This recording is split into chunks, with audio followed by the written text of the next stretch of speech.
Hello and welcome to CX Today. My name is Charlie and today I'm delighted to be joined by Jonathan Barouch, founder and CEO of Local Measure. Jonathan, it's really great to have you join us. How are you doing today? Thanks for having me. I'm great, Charlie. Excellent. Well, yeah, I'm really excited to speak to you where we're going to be discussing all the latest goings on at Local Measure. And I know quite a few people watching this would probably be familiar with Local Measure as, you know, you're quite a prominent partner with AWS in the contact center space. But for those who aren't so familiar, could you maybe start this conversation off by giving us a little bit of background about the company? Awesome. So yeah, I'm the CEO and founder of Local Measure. Like you, my accent is slightly different. I'm Australian, but we have folks globally. We're an intelligent contact center platform, and I think our claim to fame is as well as delivering an amazing voice experience. And as you mentioned, very close partner of Amazon Connect.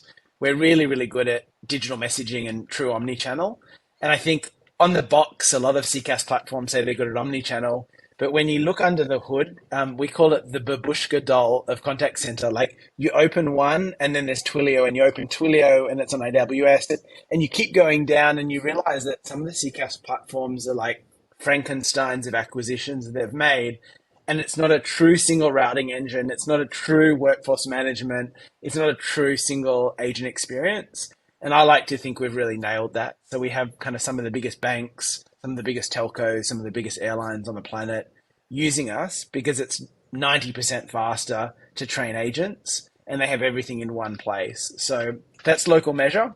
As you said, Amazon Connect partner, we also sell almost exclusively on the AWS marketplace, which means customers can procure us and our software sits on the same bill that they get from AWS every month. Yeah, I think that's a great summary, and I think it's interesting you do say that. I mean, you do see a lot of the initial vendors actually that moved into CCaaS space. They, as you said, they kind of rolled up quite a lot of companies, ended up kind of with these monolithic platforms that maybe aren't as agile as the platforms that you at Local Measure offer. But kind of talking about kind of the solutions within your platform, you mentioned routing and a couple of others there. Which products are currently resonating well with your customers? So, I mean, we sell our platform in a slightly unique way, which is kind of pay per use. So we don't lock customers into expensive agent licenses, multi-year licenses. And I think the cool thing with our platform and indeed with a lot of the cloud platforms is you're kind of charging the customer for what they need, not the actual very peak of usage that they have on Black Friday or on Christmas. So within our suite, we have digital messaging, we have social, we have email, we have SMS. We have inbound telephony, next best action, kind of knowledge base, and a really beautiful first class agent experience. And some customers use all of our suite and some use just parts of it. Vodafone were on stage recently at AWS Summit talking about how they're using us and introducing kind of Facebook, WhatsApp, email into their contact center. And for them, it means they can have a blended agent experience. They can have a really consistent customer experience because they deploy a change once and it runs across all of the channels that they operate. And if you look at legacy systems, what tends to happen is a business has to update their logic or their routing profile for email. And then in a different system, it's for chat. A different system, they go over to marketing and try and get their kind of social bot to be different.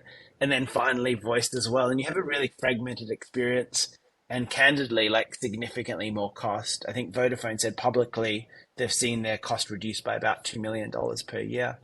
We have large airlines, we have large banks, we have SMBs, and kind of everything in between. And again, because it's pay for what you use, we do a lot of POCs, they spin it up, they kind of test, iterate, and learn, and they can A/B test their customer experience really nicely. So we have some customers that are doing really cool deflections off their IVR into SMS or into WhatsApp.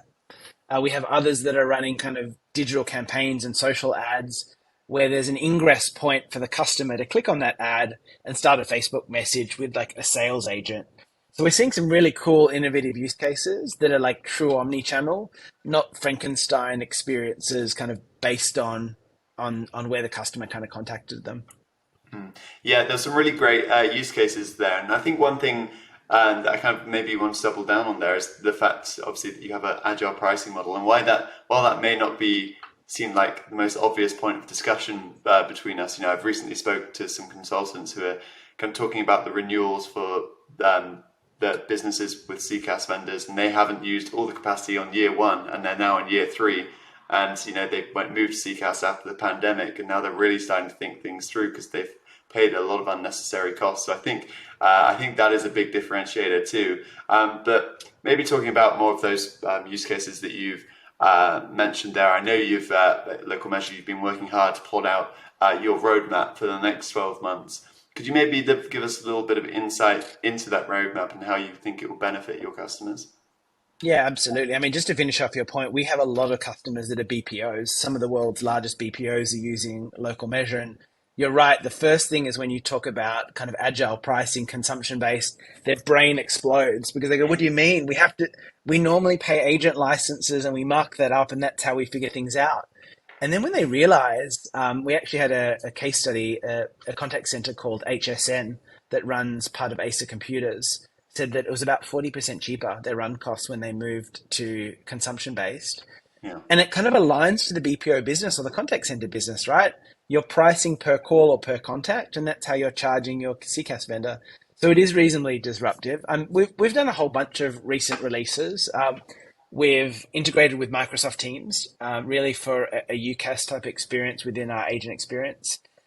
We have first-party integrations to Facebook, Instagram, WeChat, and WhatsApp. We just released Line, which is quite popular in Southeast Asia, in Thailand and Japan for some of our customers. We just released a case management feature off the base of some of the AWS announcements last year at reInvent.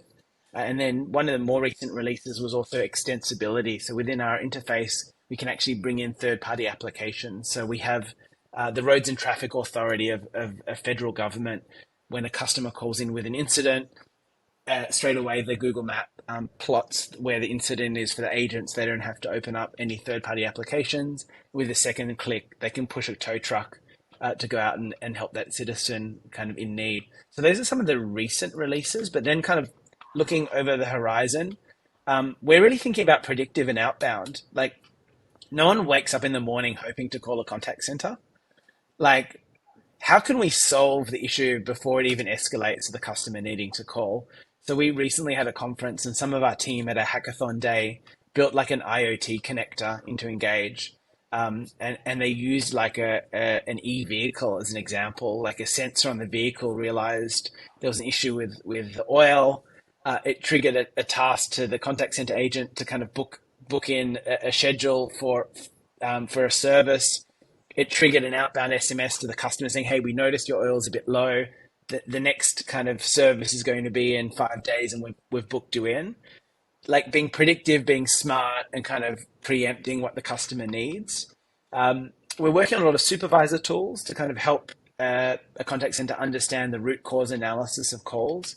I had a customer last week say to me, is there a world where they don't need any agents?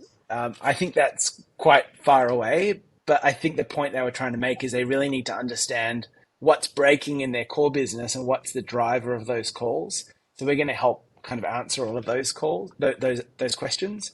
And then finally, we're obviously, like the rest of the industry, really excited about AI and what's happening with large language models. And we're looking forward, I think, next month to release probably our first integration for content creation use cases, for agent assist use cases. It's absolutely mind-blowing, the tech that's available out there. I'm so excited about what we're going to release. Yeah, I think there's so much there. I'm sure we could extend this conversation by half an hour through all that things. I mean, from the Teams integration, now that's the de facto UC platform, so you can increase the conversions between your contact center and your UC platform, to the case management tools, which kind of Amazon have as well, which you're building into your platform. I think those are some really awesome agent experience tools. And then there's that Google Maps innovation that you're talking about also. I mean, I've had a problem before where I've had a breakdown on a motorway, on a bridge, and it was going from England to Wales. And I shared my location with an agent, and they sent somebody to the wrong bridge. I was waiting there for hours. So I could just see how that could help me. And then in terms of what you're doing now, it's also awesome in terms of being more proactive, preventative, and personalized too. And as you say, kind of those root cause analysis, that's where a lot of the big gains are now. A lot of people will kind of cover over issues with conversational AI, but if you can fix those upstream, the savings, the cost results are just much bigger for contact centers. So yeah, as I said, I'm sure we could talk about that lots more. But yeah, it was great to talk to you today, Jonathan. I think it sounds like an excellent roadmap. So thank you very much for joining me today. Thanks, Charlie. And if folks want to learn more, they can go to localmeasure.com and we share kind of all of our product updates. Thanks very much for having me. Yeah, absolutely. And we'll include links back to Local Measure as well in the description, so everybody can check out more about what Jonathan was talking about too. So yeah, thanks again, Jonathan, and thanks to everybody for watching. Bye for now.